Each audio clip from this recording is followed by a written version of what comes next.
Hello, my name's Vanessa from John Hansard Gallery, and for today's Space to Create we're going to be thinking about how we might make drawings of sounds.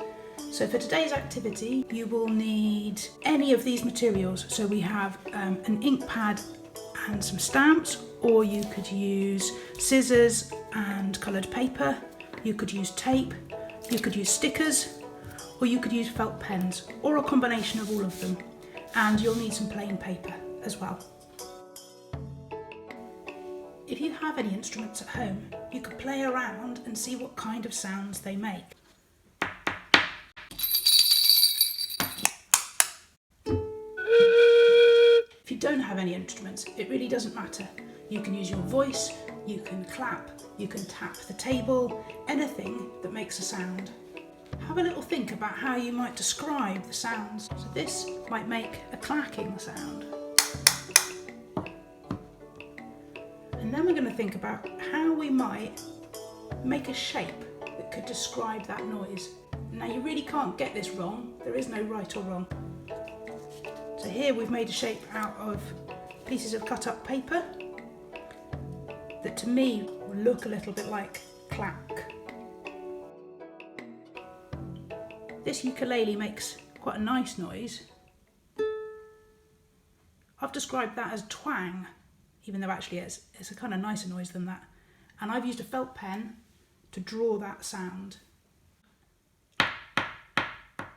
Here's a tapping noise. And I've used stickers to try and describe that sound. Some noises are definitely harder to describe in words and in symbols.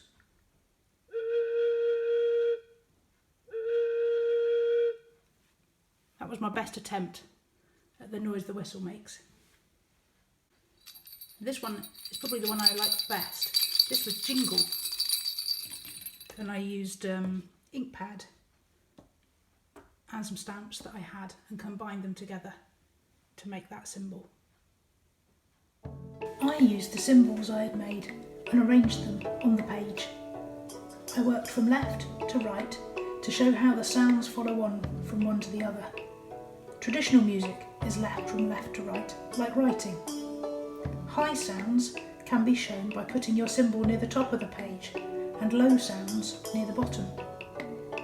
Now that you've created your piece of music, try performing or reading your experimental musical score. Again, this is just something to have fun with. You really can't get this right or wrong. We used some long strips of wallpaper to make really long drawings so that our piece of music wasn't quite so short. So we played around with how to arrange the shapes, moved them about on the page, and some of the shapes we wanted to repeat so that the sounds would come back again later on in our piece of music. Really, you can be very experimental with this idea, and don't worry too much about what your piece of music is going to sound like. Half the fun is thinking about how a sound might look and trying to represent that in a shape, and you get some pretty amazing drawings out of it as well. Thanks for joining us for today's Space to Create activity. We hope you had fun. We love to see what you make, so please do share anything with us.